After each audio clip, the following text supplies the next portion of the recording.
And in 6 weeks, a different kind of road trip. A father and son from Bakersfield will hit the road to raise awareness about state budget cuts and how they are affecting people with developmental disabilities in California. The vision that David has had for 10 years, it's been to do this. You know, his vision has been to go from Bakersfield to Sacramento in his wheelchair. He just wanted to do it to show that people with disabilities could do anything at first. And then when we had some speakers come in, there was a fundraiser for KATC that was done last year. I think that really inspired him to take action on his vision. He wants people to see that real people, the governor particularly, that real people are affected by the policies that are made.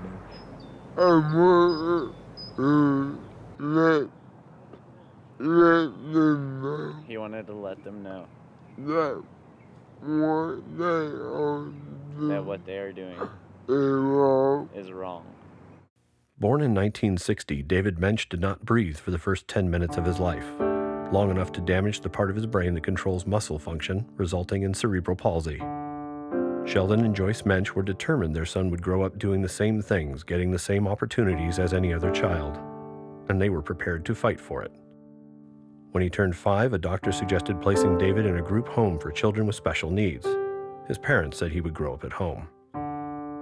When a school district said David could not attend the regular public school, his parents threatened to sue. His brother and 2 sisters would say, "Do you want to do it? Go do it, David." His father was direct. Sheldon told his son, "Get it done. Get it done. It's how David lives his life." David, he always wanted to go and do everything we did, right? So we had a 2-story house that we moved into, and he wanted to go upstairs. And we had been there for a long time and never been up there. So me and my sister dragged him a step at a time. And I know I was in 3rd grade at that time, 2nd or 3rd grade, and we pulled him up the stairs all the way. And then once we got him up there, he got to check everything out, and then we slid him down. I think we went and actually got some cardboard and slid him down the stairs so that he could get back down. So we've had a lot of great experiences. I have known him personally. I met him, I don't know, maybe 2005, 2006, but I have known of him since 1988 when I started attending college at Bakersfield College, and I saw David rolling all over campus on this souped-up power wheelchair with a huge boom box on the back of it. Amazing, big, huge Trans-like stickers, just huge boom box. David was in, I believe this is how the story went, you gotta clarify with him, but he was actually on the street. That thing went so fast that he could drive next to cars, right? 35, 40 miles an hour. He's on the street in the left-hand turn lane, and a cop pulls up next to him, and he ends up getting a ticket for being in the turn lane when he's supposed to be over with the pedestrians, right, in a power wheelchair. I looked at him and I was like, wow, he's so independent. There's nothing keeping him back. He was going into class, he was riding the bus. I would leave campus and I'd go across town, and there would be David across, going along the street with his boombox. Just starting a life on his own was just great. For somebody back then. He's 52 now, and 32 years ago, and then he would go to the homes and he wouldn't follow the rules, of course. And so he would get kicked out. And so he worked his way to Bakersfield because they had all of the bus rides. They had the bus system, they had the better sidewalks, they had the school, they had more opportunities for David there. I would hear of David Minch, and I heard of him a lot, of things he was doing, how he got married, how they had a baby, how he was working. So I've known him for a long time, known of him for a long time, and admired him greatly because nothing ever stopped him. And then when I got to meet him in person, and he saw in Raymond's eyes a light that we have seen, but sometimes it's hard to get other people to see that light in Raymond because he wasn't hearing for 6 years until he got a cochlear implant. He's nonverbal, so some people just look at him and think he's this quiet little guy like he is now. But see, there's another side of Raymond that you're not seeing, and David saw that other side. Raymond, you're up. Raymond, you're up, though. What's up, though? It was just so neat to be able to meet the man that I had admired for years. So what he does for us at Current Assistive Technology Center is he helps people with disabilities find the right technology and use it. Essentially, that's really what he does. When he started using computers, there was no head mouse, the technology that he uses to access the computer. He typed with his nose. So technology has really extended his health in a very helpful way, and it's also improved his productivity. So he uses something called the head mouse to access the computer, which is a dot on his forehead, and then there's a receiver on the screen. He points around, he moves his head around, it moves the cursor around. He uses some software that pulls up on-screen keyboards. He's able to do anything that you and I can do using his head mouse. So literally, if he didn't have technology to assist him, I would not be able to employ him because he simply wouldn't be productive enough to justify me having him around. So that being said, the new technology is changing all the time. Several years ago, David worked with a client who struggled to talk with her family. She was smart, she could write, but she couldn't talk. With David's help, she learned to use a communication device to call her family, something she'd never been able to do before. I would not hit on me. She would not be quiet when I found that out. When he found that out, I was so... I felt good. And all my life, I knew I was on the up for a reason. all his life he knew that he was put on this earth for a reason.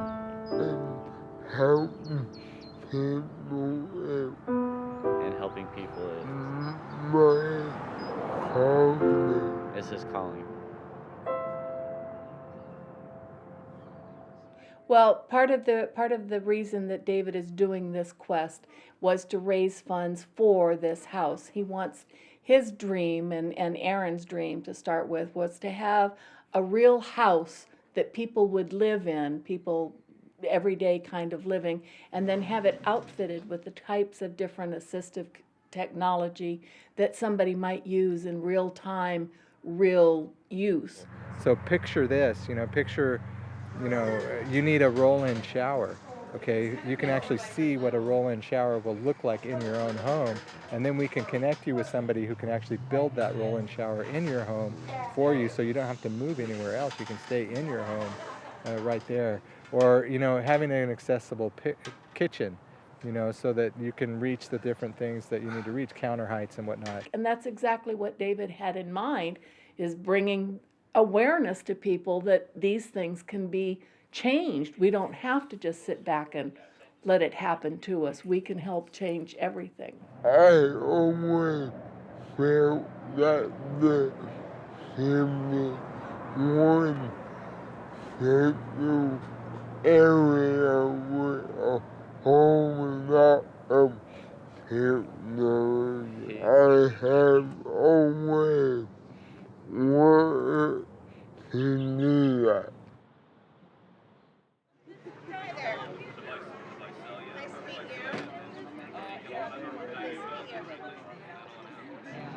With the state threatening funding cuts to agencies that support people with disabilities, David decides there is no better time to put his plan into action. David's 15-year-old son, Zach, will ride alongside him to Sacramento. To kick off their quest, there's a big send-off from Buck Owens Crystal Palace in Bakersfield. And those cuts, which were intended to spread evenly in an attempt to even the playing field, hurt those with disabilities up to 3 to 4 times more. The independence that individuals with disabilities have worked so hard to achieve can be taken away so quickly by a vote or a change in legislation. In addition to his quest to the Capitol, David decides to break a world record on the way. The Guinness World Record for the most miles traveled in a wheelchair in a 24-hour period is 154 miles. The record was set by a British team in 2011. David aims to set a new record on the first day of the quest. Preparations for the 5-day quest began a year before David and Zach's send-off. Of all the many details, the most important were 60 pages of driving directions detailing a quest suitable for cars, bikes, and a wheelchair, more than a dozen people to be David's support crew on the road, 5 EMTs to provide medical care on different sections of the route, multiple support cars to help navigate, sponsors to help cover the cost of fuel, motel rooms, Zach's bicycle, and David's new wheelchair, advanced media promotion to broadcast David's message, 2 vans, one to carry David's spare wheelchair, another for food, water, and supplies, and 1 big RV to carry gear and help keep wheelchair batteries charged. When he sets his mind to something, oh, go, you know, and I know he'll do it. I just know he will do it. It may take a little longer than what he planned, but he will finish. He will finish. Yes. How many times are there stories out there where a father or a sibling is taking their disabled child on a trip? But how often is it the disabled father is going on a trip with his very able son?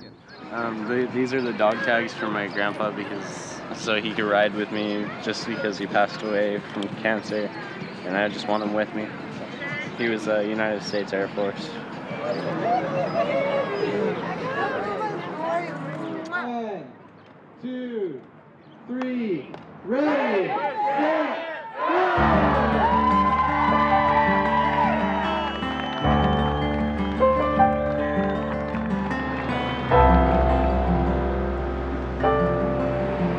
The caravan is barely out of the parking lot when everything comes to a screeching halt.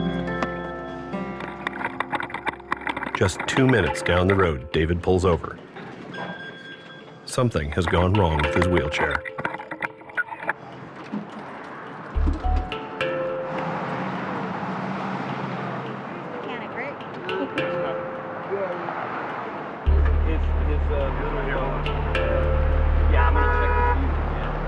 Well, unfortunately, he hit a rough patch of road, and the right lane on Pierce Road, well, actually Buck Owens Boulevard now, is just a little bit tattered. So his hand is on the control box, and the little control knob basically came disconnected from the internal mechanism. So it's a slow down, hopefully, and not a complete derailment. This is Brian. We got a guy in one of your bounders, and he's actually on his way to try to break the world record in a 24-hour period as far as distance in a wheelchair. And he barely made it out of the parking lot, and he hit some bumps, and he's got an error 6 message. I'm trying to figure out what that code means. David, error 6.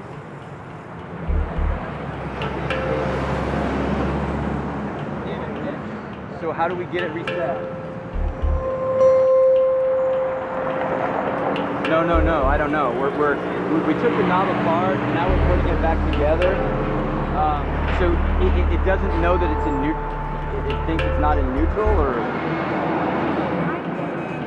He said that you might joystick mechanism out. He's driving it. It's crippled.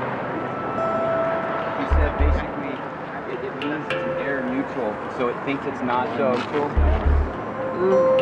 Hang on, David. That's the mechanic work. Not that I want to take that thing apart, but you get proof. How fast did your other wheelchair go, dude? But you can see now it won't drive correctly. It's not lined up straight.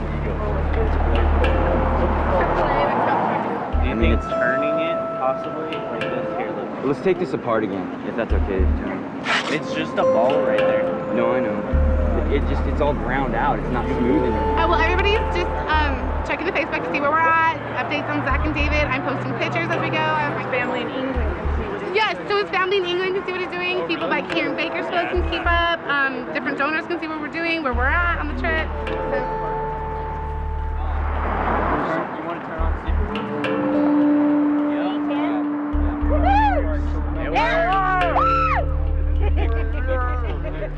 It works. Don't lose the screws. All right, please don't break this for at least another 160 miles.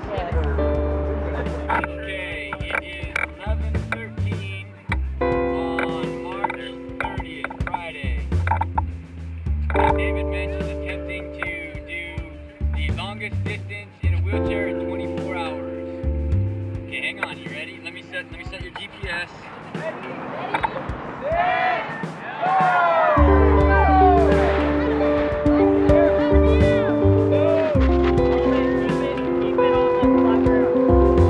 There's a collective sigh of relief when David gets back on the road, but this breakdown so close to the start of a 300-mile journey shows how anything could happen anytime. How you feeling, Brian? I'm tired.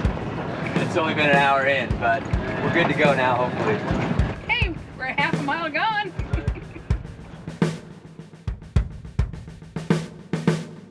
I've got wheels, I've got extra electrical equipment, but I didn't think that the controller would break. And then I hear a snap. And then we hear a snap. But it didn't really break, so at least we know how to fix it now. Oh, shoot. I think some of the screws got a little bit stripped in there.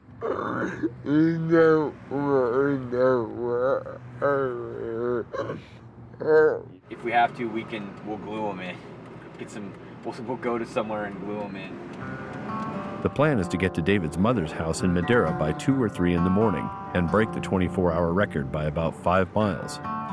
Swaying the minds of politicians is the main point of this quest, but the record attempt is a big deal too. By driving hard for the world record on the first day of his quest to Sacramento, David is seizing the opportunity to show once again that people with disabilities, like anyone else, can get the job done. I wonder if anyone else needs it. And that we're only going around a few miles over.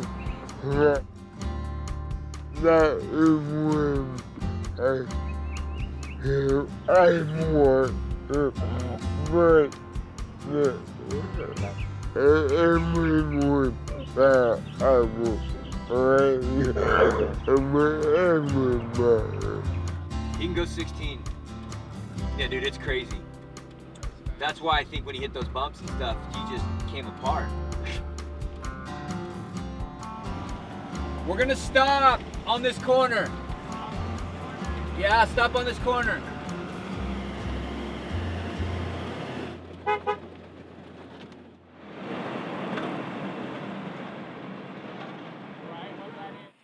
Okay, the time is 12:39 on March 30th. We are taking... Visual proof is required for the record attempt, so a video camera is mounted on David's wheelchair to record the entire 24-hour run.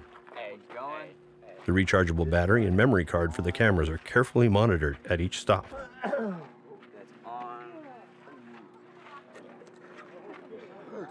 Did you read the sign? Oh, yeah. All right, go ahead. We're good to go. You ready? Get up here. Oh, ready. He's the face of BC here, man. All those years, man. All those years, man. You can hear him a mile away with that music. There were a lot of people who doubted me. I hate being doubted. I really do. When people doubt me, I have to show them that I can do what I said I would do. Don't ever doubt me.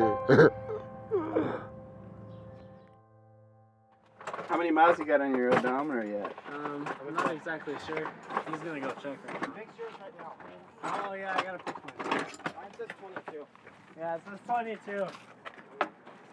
That's what it was.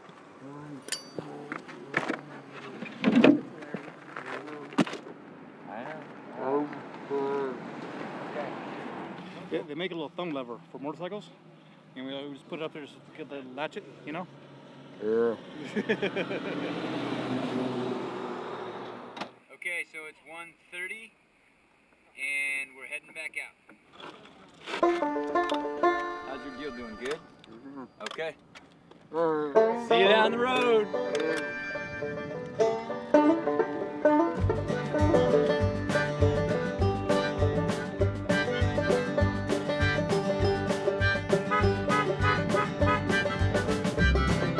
I don't know of any other crazy trips like this, but you know, I think every day of his life he's living an adventure and he's making it very worthwhile. And I'm sure that he has struggles along the way, but I think with his attitude, he turns that struggle into an accomplishment. I don't think he lets it get him down very much. I think he just jumps on it, gets over it, gets past it, and moves on to the next thing.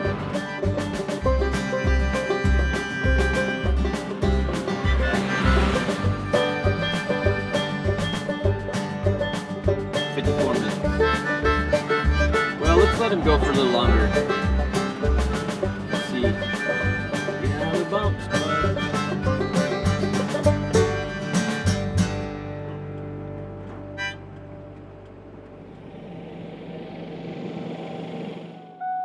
Okay, everything else good? Yeah. You want some water or anything? Water? Yeah. Okay, let me get you some water. Do you need me to rub? Yeah. Somebody give you this. Here, hold that for David. Definitely. I'm gonna come on this side. Oh, go on this side. He just hit another bump, and he wanted to pull over and make sure. The system's fine, but I just want to make sure. 2:57, starting back.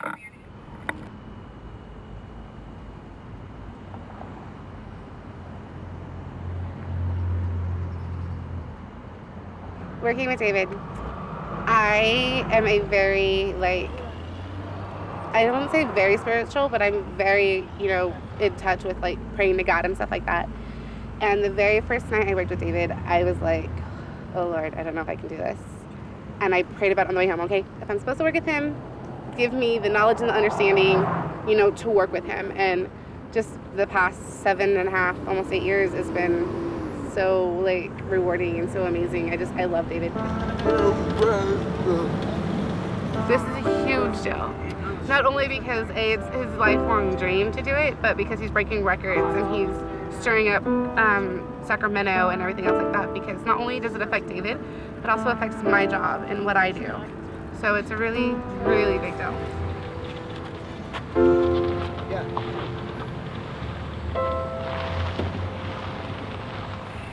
3:29, we're having a break.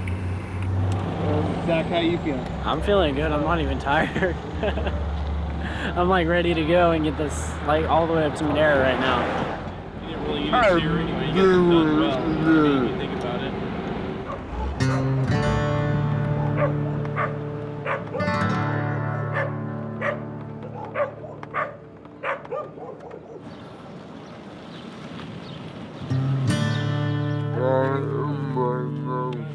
it went up your nose?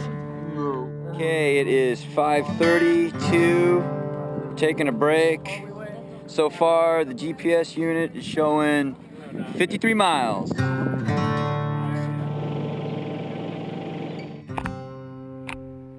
right, it's 5:50, and we're starting back up again with a fresh new set of batteries.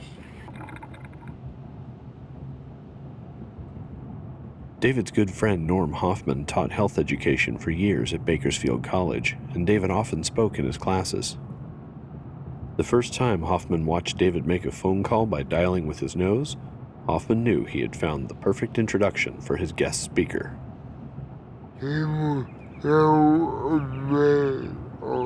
How fast I could dial. The next time I went to talk to him, help club, it was him about how I dialed, and then it was young. You know what it was? I met on David.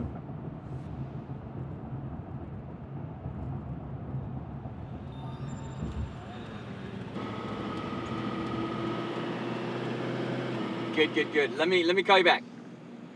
Okay, all right, bye-bye. Nick Jr. lives right there as I got my grandkids. Hey, you gotta come and check this out. Awesome. Hey, thanks for the cheer section. Yeah. All right, you guys have fun. See ya. Thank you.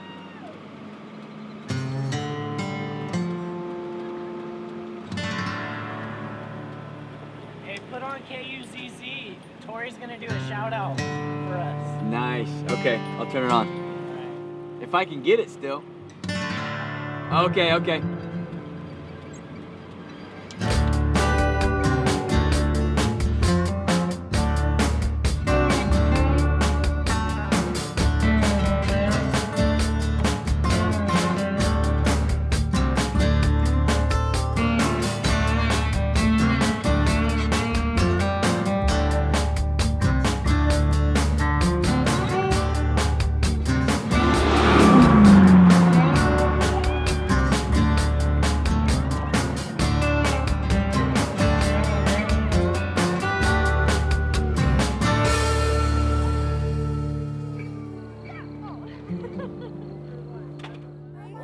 I know, hang on. We're having a break, we're stopping. It is 7:35.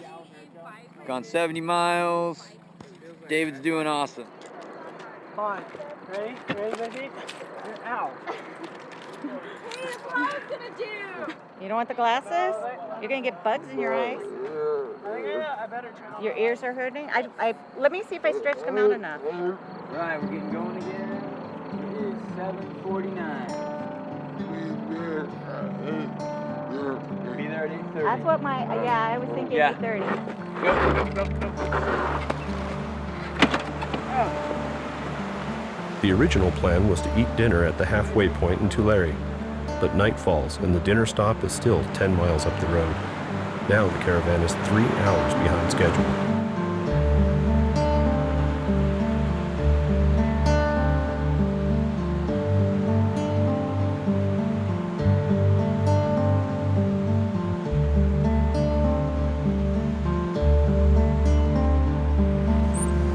We are here, gentlemen. Halfway point. I'm gonna go shut his camera off and film something real quick. Stop. Tulare is the first lengthy break for David and the crew since 11 a.m. As part of the crew heads to Starbucks and Subway, the EMTs go to work.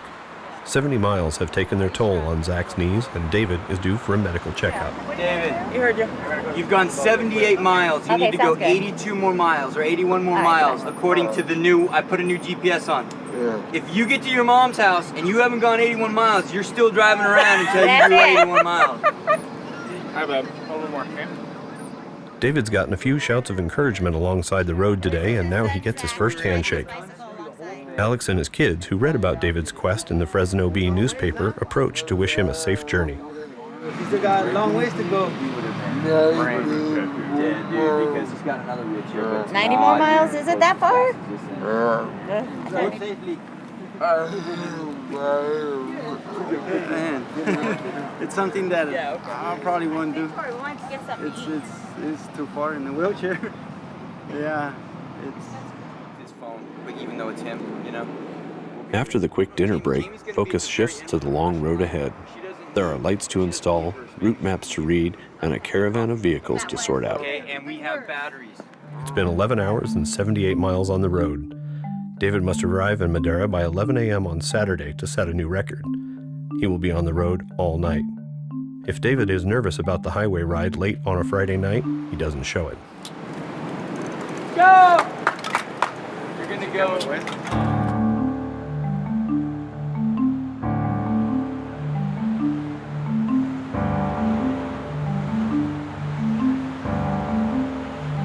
10 miles north of Tulare, David rolls by the Plaza Park Raceway. Racing has just ended. For years, the Mensch family spent their Friday nights at a local track in Lemoore or Hanford or Visalia. David's brother Shell and his sister Leona raced micro-sprint cars at Plaza Park. Their dad Sheldon was the mechanic and pushman. David was there too, and as he put it, if I could have raced, I would have.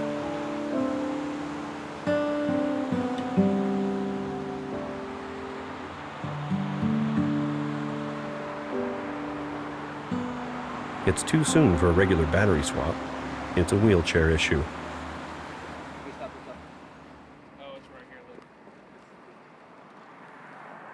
Okay, yeah.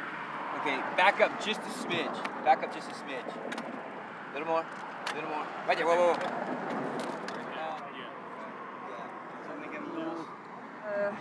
Where the belt is, the thing that holds it on, part of it got bent over, so it's hitting. I've got two ways to do it. Somebody hold this up for me. Yeah, sure. All right, so drink a little bit more.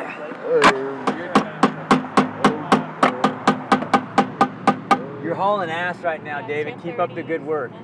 Okay? 11 o'clock. We've been on the road an hour again. Yeah, but you did almost 11 miles in an hour, which is unheard of. You're really doing well. Doing good. Yeah, no, I'm really impressed. Break. It's 11:06. We had to stop for a second. Here we go, Dad. Alex is in the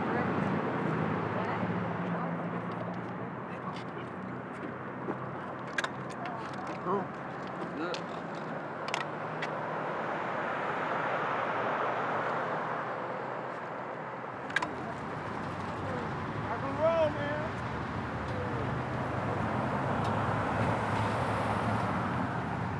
Northbound on Alta Avenue, there's lots of traffic, and road work ahead adds to the congestion.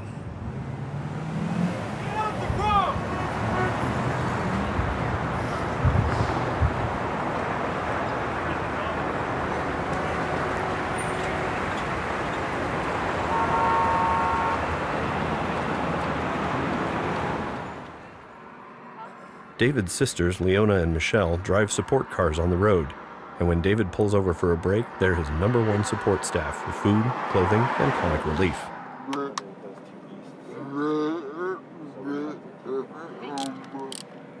That's tight, okay. I'm just making sure. Yeah. Oh, he's videoing. He called his best sister an asshole. His best sister. Yeah.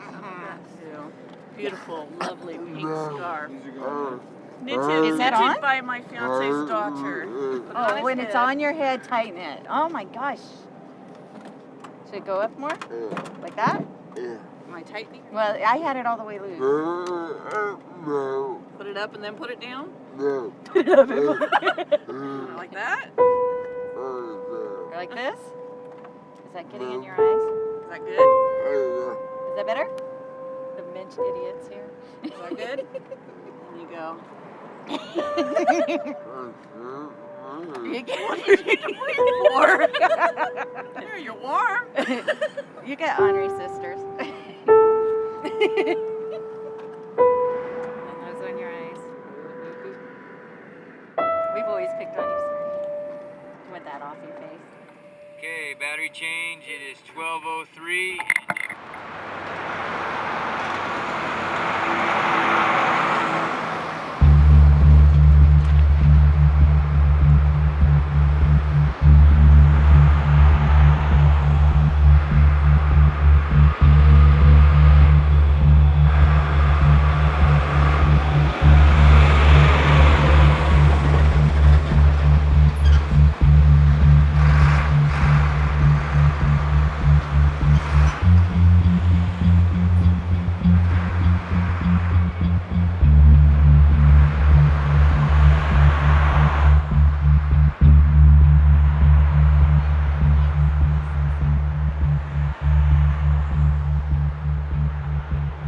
Okay, the time is 1:40 and we're stopping to change battery. You need it? He needs to go to the bathroom first. You need to go to the bathroom before I change batteries out? How long has he been at it? Since 11 this morning. 10. He's working on breaking the world record for the farthest distance in 24 hours in a wheelchair. Start back on again.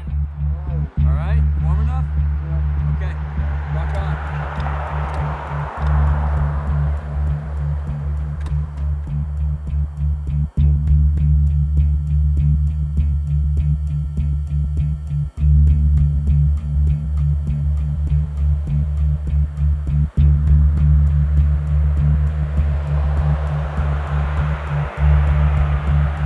How about food?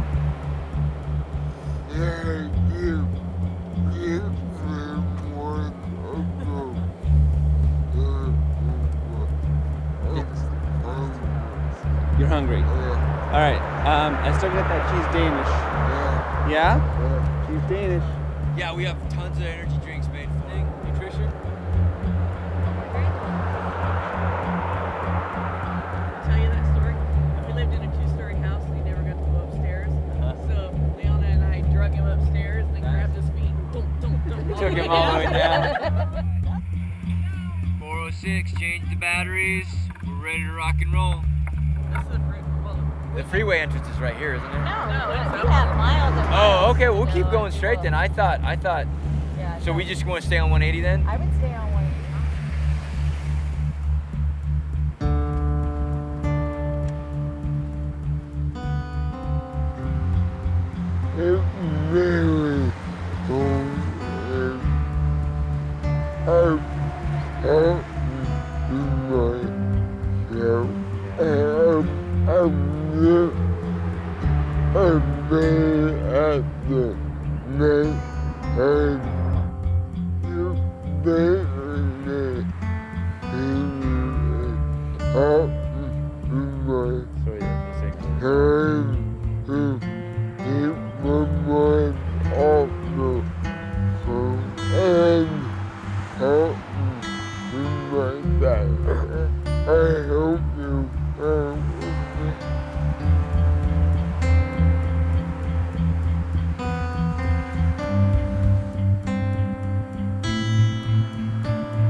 The sun rises.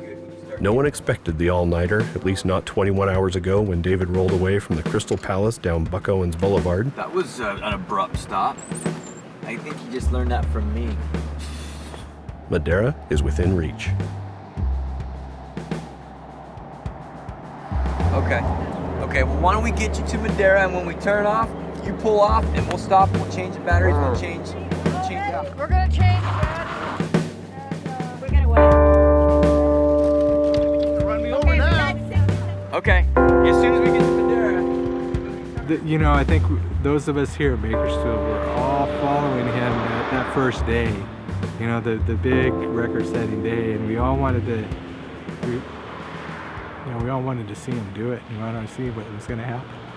There was an app online, so we were able to kind of see where he was. And you know, as you're watching the app, you're frustrated, going, "It's not moving.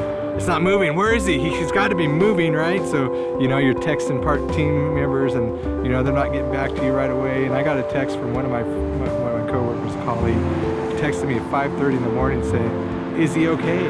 Where is he? It doesn't show that he's there yet." Okay, 7:14. How you feeling? Excited? Yeah. Awesome. Yeah. Awesome, man. Oh, yeah. Can you feel your toes? 7:26, and this will be the last stint that breaks the record.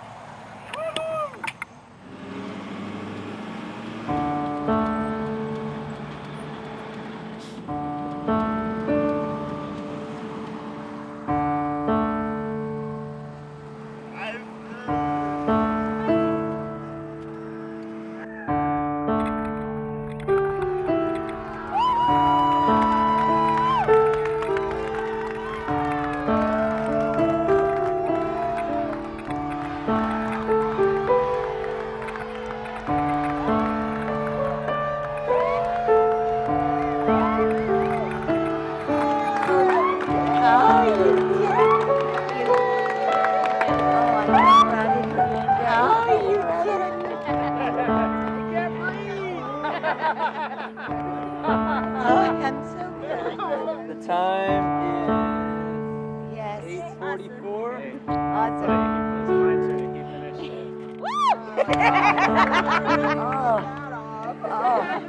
So David, you wanna know how many miles you did?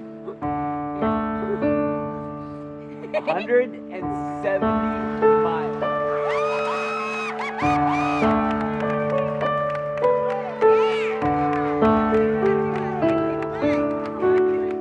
We found out we had done 170 miles in less than 22 hours, and my mom just running up to give him the biggest hug, and my dad was with him with the dog tags, and a shell from his 21 gun salute was around my brother's neck or on Zach's bike all the way.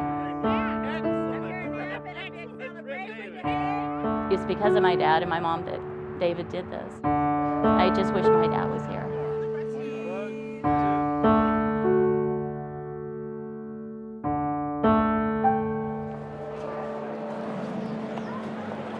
One day I was sitting there and I was kind of scanning through Facebook, and I ran across this guy by the name of David Midge from Bakersfield. There is no bigger mover and shaker in Madera, California than Lynn Codgill. When he heard about David and his long ride, Codgill went into action to organize a homecoming party and fundraiser for a Madera native, a local hero who rolled into town with a new world record and a message. Being in the psych field for the last 25 years, I know one thing. When you take away somebody's independence, you just took away their life.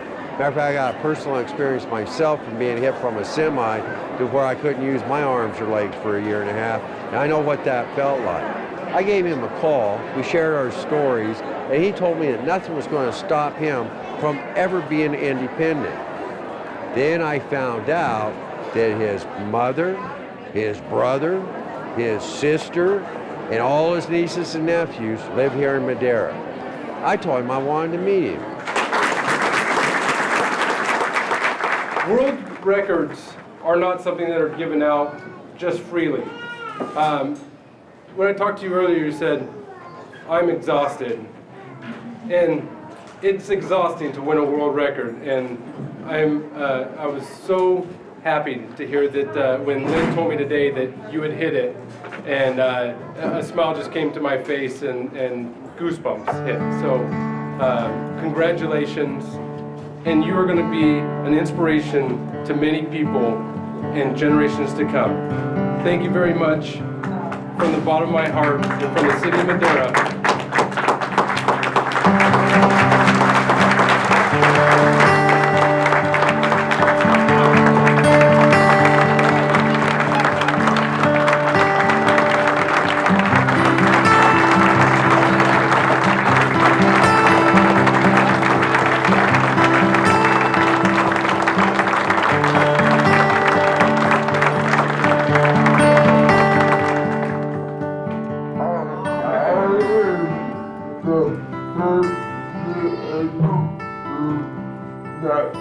And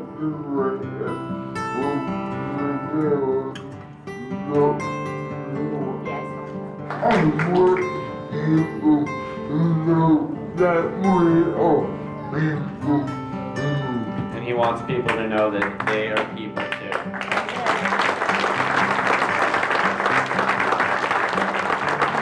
In the final presentation of the evening, Patricia Barrado and Madera's top soccer team give David and Zach jerseys and good luck pendants. We're a soccer program for kids with disabilities, physical or mental. More than 50 kids played in Madera's top soccer program in 2012. David has a huge influence. Me personally, because we have a son with cerebral palsy who's 13. And so the thought of him soon going into high school and also graduating high school, and then looking at David as an adult and just picturing our children and, you know, a lifespan sense and how he will be as an adult. What I love that David mentioned is that people with disabilities are people too. And, you know, they can do anything that they want to do. And so because of their disabilities, whatever it may be, speech, mobility, whatever, sometimes they require more technology. And that technology, unfortunately, is expensive. Like David, Ricky Gill has cerebral palsy. He'll follow David's path to Madera North High School.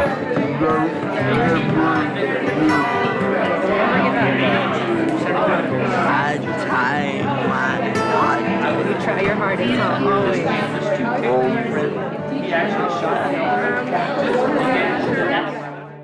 You guys were all coming with us the whole time too? Oh, yeah. Looks like we're about 75 miles today, depending on where we're supposed to end up in Modesto. So even though it's 75 miles, it should be cakewalk compared to what we've gone through already. So I was telling my dad, it's gonna be cool to be able to open the Guinness Book of World Records and see David's name and have him, you know, and be a part of that. So that's why I was pushing for it so hard. There's a lot of skeptics too. I was skeptical after it broke down, like the first block. What do you do the morning after you set a world record? Kiss your mother goodbye and point your wheelchair north towards Sacramento. Growing up, David was fiercely independent.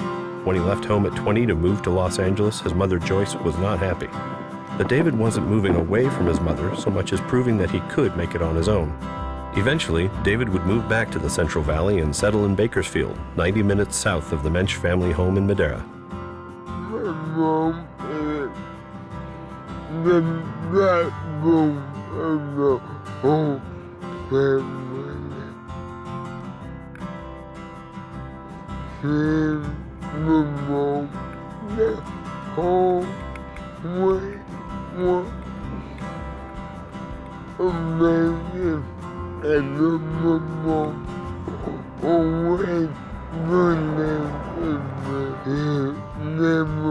stopped. She never stopped.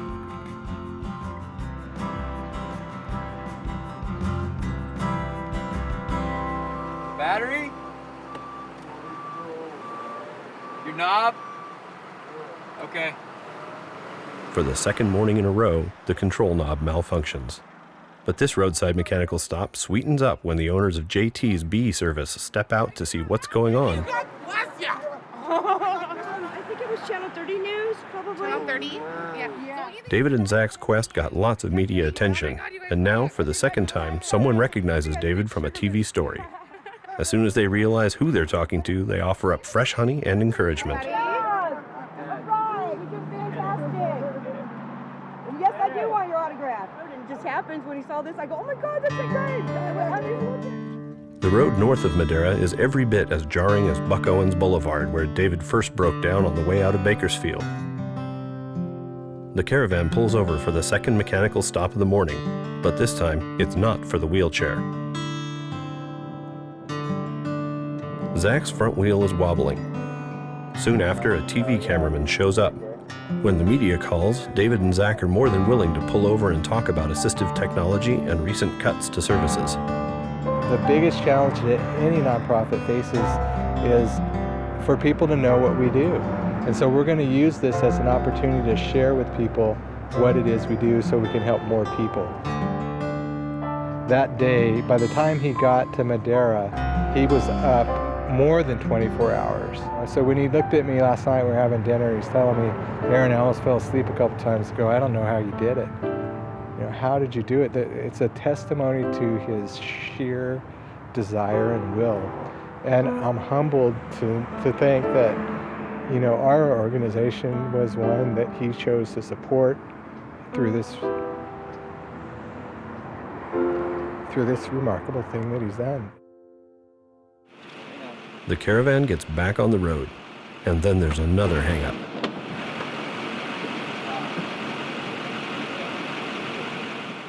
It's really been a fascinating trip, and I think the motivation behind it has been because it is such a wonderful event that David is doing, and I think that's pretty inspiring too. So it makes the hard trip a lot easier when I know that it's all for a good cause. And besides which, how can I complain when David's out there fighting the 30 miles per hour winds? Everything else good? It'll slow down more this afternoon. It's going to be windy until probably this afternoon. For now, it is what it is. We'll just keep charging them all and do what we can. All right, you're good to go. Things happen for a reason. That's how Brian Paula describes how he got involved with the Kern Assistive Technology Center and David's Quest. When a friend moved away, he asked Paula to take his place on the board of directors. He's doing his own thing, he's independent, he's working, he's doing all this stuff. So I was like, well, there's just people on this planet that, you know, they may not be considered what we think is normal, but they're doing things that most people that are normal can't do. So that was my first experience with KTC. Paula plays the role of crew chief on David's Quest. He pilots the RV, charges the wheelchair batteries, and handles whatever repairs that come up. As a board member, his focus is on developing a stable funding stream less dependent on a fluctuating state budget, so the organization can provide more assistance for people like David and his father, Gene. For Brian Paula, the mission of the organization hits close to home. His father, Gene Paula, is disabled. Gene has worked all his life proving that a physical disability doesn't have to slow someone down. You know, people always think of, assistive technology for people that are disabled, or like guys that have cerebral palsy, or people that, but if you think about it, I mean, how many people do you know, somebody knows somebody that's either had a stroke or had some kind of issue to where they were disabled, even maybe temporarily. And for that, I mean, there's so much stuff you can do just to help people, even for a little bit.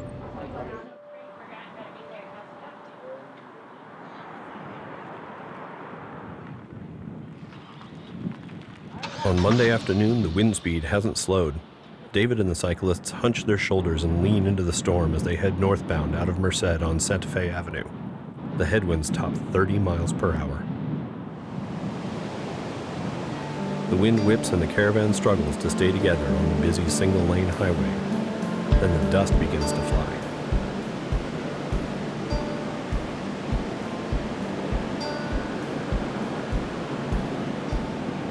That wind was blowing me all over the place. That was a hard time for me. The wind saps the batteries much faster than normal. If the charging system in the RV can't keep up with the wind, the whole caravan may have to stop dead on the side of the road.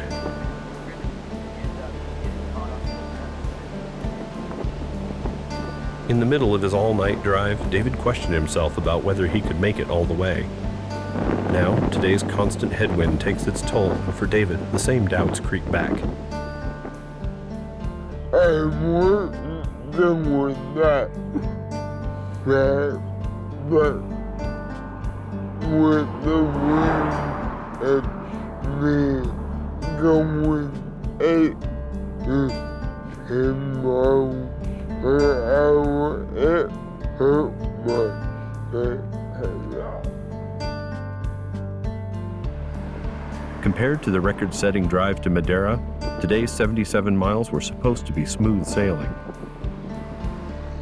At that time, I asked myself, I really want to keep going.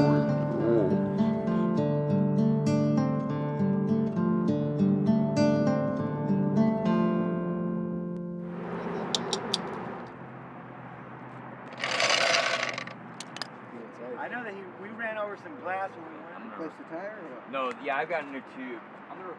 Right here. Here it is. The NASCAR pit crew, the Rainbow Warriors. Wobbles just a little bit. You're lagging. On Monday morning, there's big news.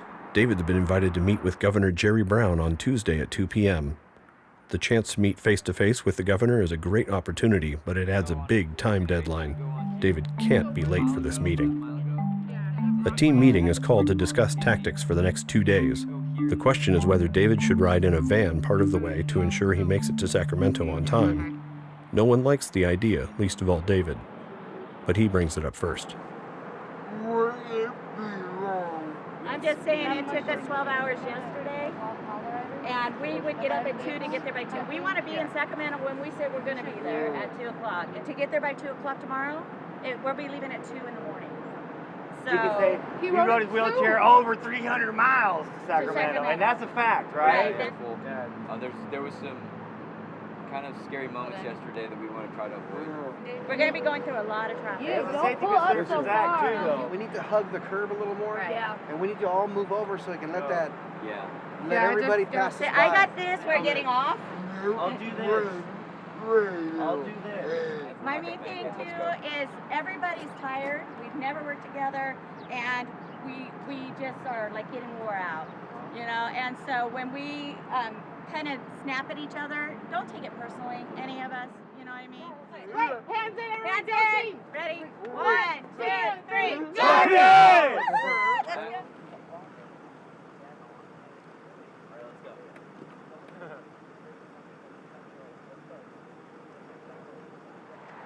Time will tell. If David can avoid another costly breakdown and make it far enough up the road today, he will have a chance at completing the quest entirely under his own power.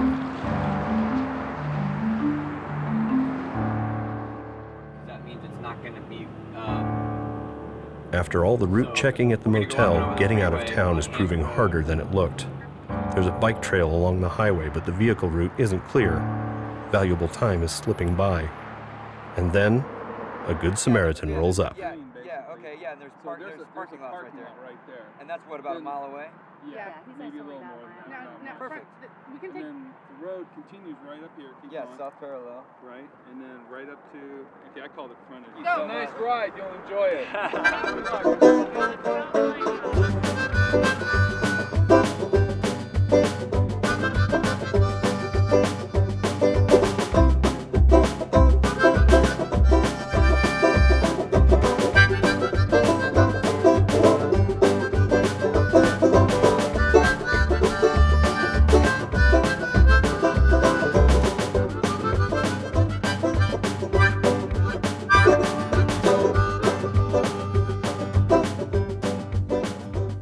For 250 miles, David watched as other riders steered off the pavement to break up the monotony of the straight road.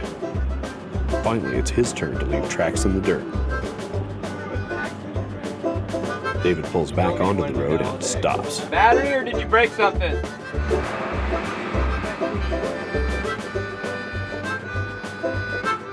David decided to go forward on a plow. You feel bad about that, David? No. A little. He told me today he was going to four-wheel it, so I knew it was coming. Was it worth it? Yeah.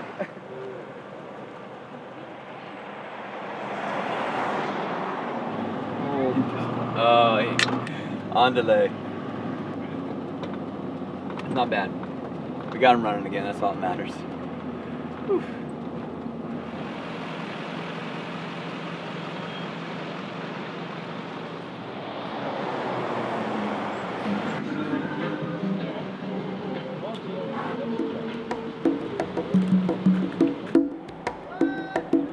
Heading into Stockton, a taco truck is too tempting to pass up.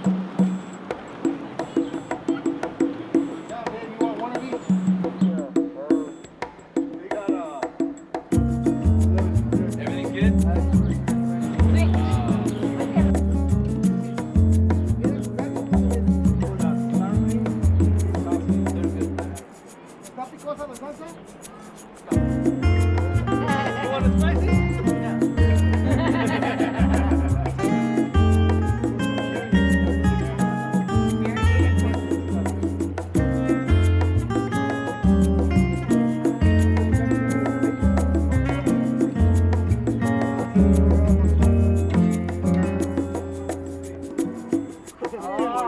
You need all this?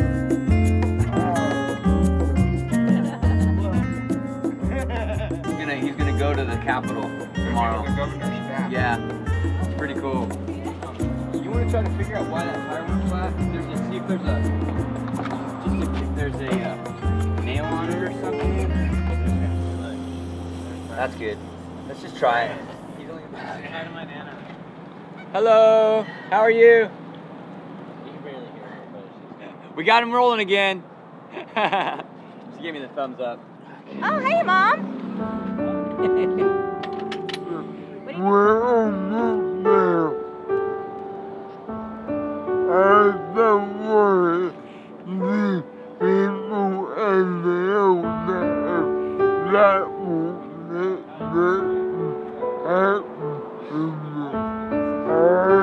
Just as long as he listens, though. I love that. Bye, Mom. Bye, Mom. Bye, Nana. Okay? When I cross, we gotta go up and over this thing. Good job!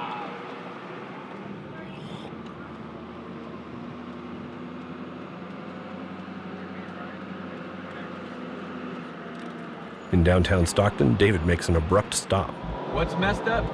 I don't know. Oh, the knob. Don't push on the knob. The RV is ahead of David. There's no way to backtrack. If he pushes it, he breaks it. Don't push on it too hard or else it'll break that whole thing.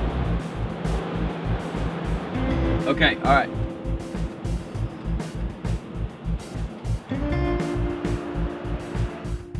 The problem is the tire. It's not holding air. David limps toward the motel with a soft rear tire. He has a spare wheelchair, but it's not nearly as fast. For now, the task is to navigate rush hour traffic. Getting the fast wheelchair back in shape for tomorrow's pre-dawn start is the priority tonight.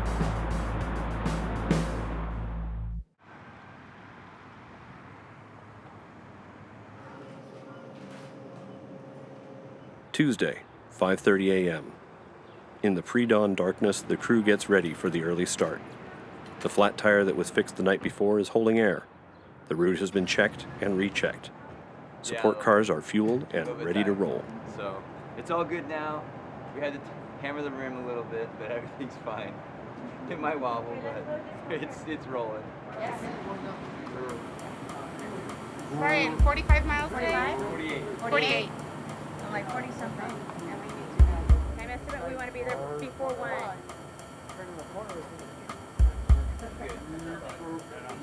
You want that on here? You want it? What if you lose it? 10 years of dreaming, 1 year of planning, nearly 300 miles. The margin for error is slight. The caravan rolls out before first light.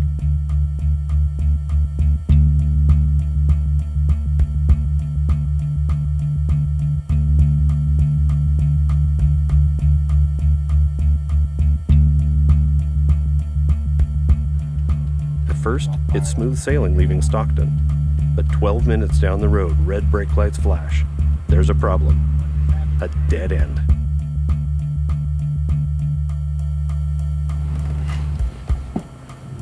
Have them go across. No. No.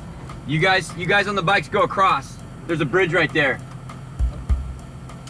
Go across and we'll find you. Okay. Sorry, yeah, just go across and keep going on Alexander Place. There's a bridge right there, let them go across it and we'll go around. Okay? See ya. It would take too long for David to turn around. A rendezvous point is set a few miles down the road. No one wants to be split up any longer than necessary.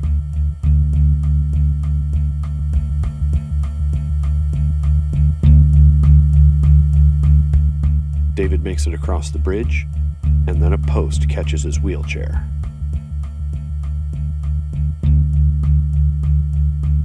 Of all the things that could get in David's way, he's hung up by a safety feature. This is no time for a slowdown.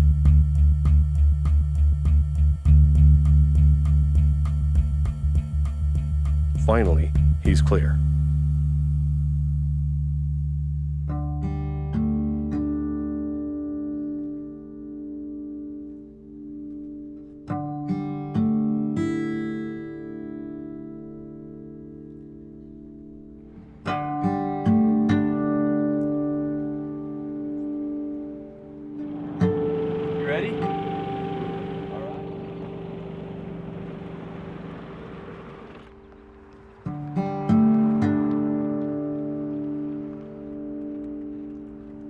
Just as the wine country begins to soothe frayed nerves, a ferocious ankle biter bounds out of its yard. Little dog, I was gonna get him.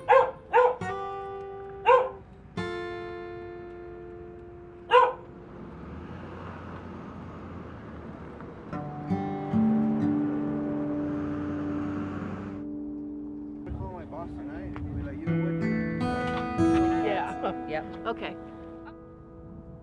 The road runs mostly straight and smooth. David rolls at a steady clip of 12 to 14 miles per hour.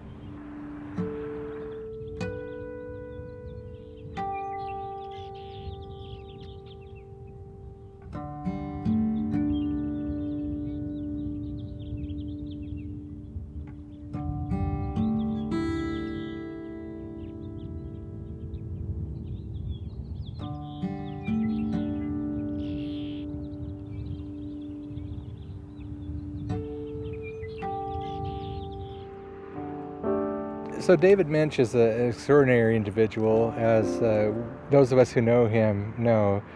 He's demonstrated that through what he's done on the quest, but even before then, to have the type of attitude he has, even with what he can't do for himself, there's so much that he can do for himself, and he doesn't let the things that he can't do for himself hold him back from getting things done. So he's just a remarkable spirit. The perseverance that it requires for him to live every day has lended itself well to how he lives his life, and I think it's something that all of us as people really can learn from. The type of dedication he has, we all can learn from and respect the type of attitude that he has. It's a can-do attitude.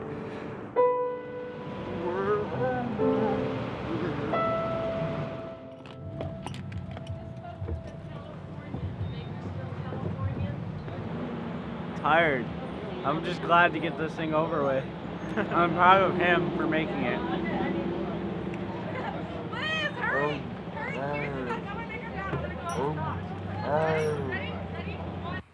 David is less than 10 miles from his appointment with the governor. In the past 5 days, the caravan has stopped more than 30 times. Everyone knows the 20-minute routine: hydrate, eat, swap batteries, check mileage. This stop should be no different. Except everyone is tired, and everyone is thinking about the finish.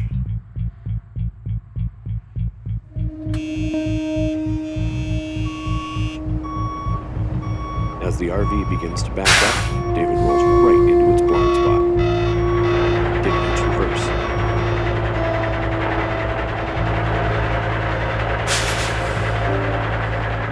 After all the time and energy spent fixing it, this time the control knob works perfectly.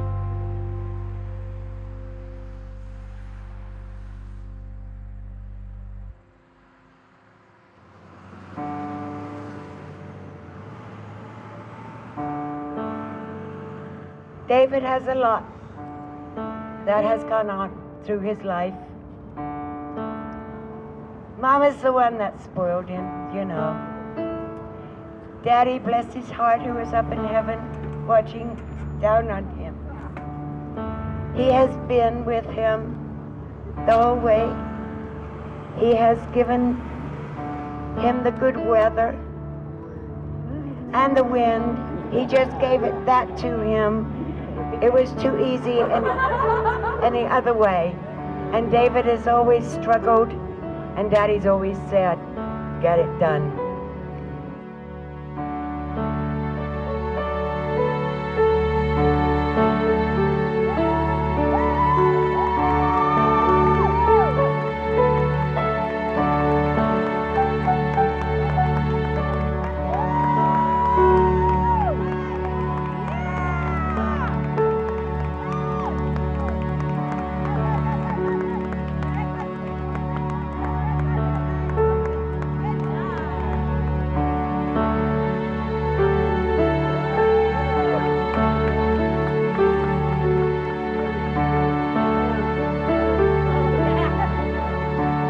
Welcome to Sacramento. You guys made it.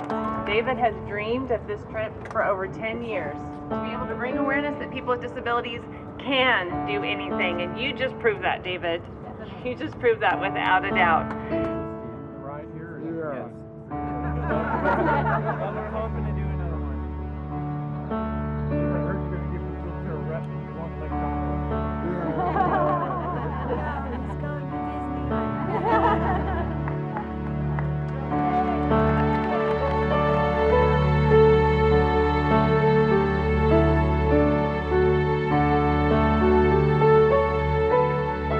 In the end, David doesn't speak to the governor. He does meet with one of the governor's legislative secretaries to talk about the budget situation and the value of programs that support disabled people and how these services allow people to live independent lives. I was rolling out the door. I thought, I'll be back.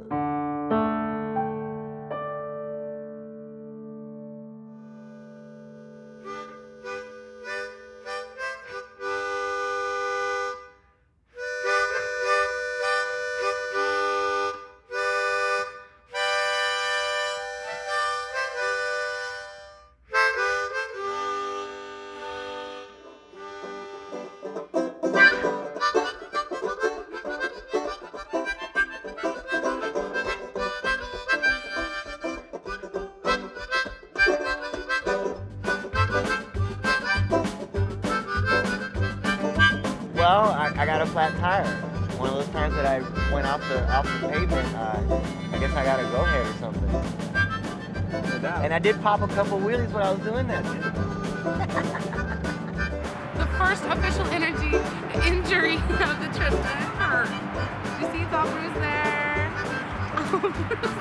Ow, ow.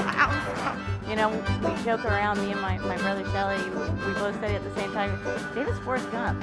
I just felt like doing it, and he does it. What sticks out for me the most is that mental beatdown of having to drive at 8 miles an hour. You think you're tough one way, but, you know, try going slow for a long period of time. There it goes.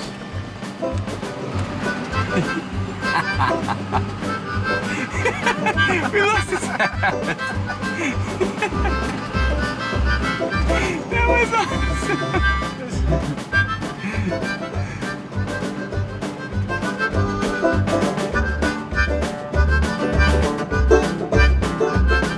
You wanted to address the crowd, right? You made it this far. I know you have a lot to say. You had a speech already prepared?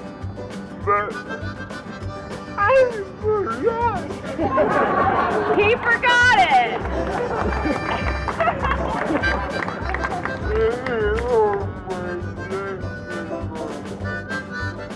It's on your desk in your office in Bakersfield.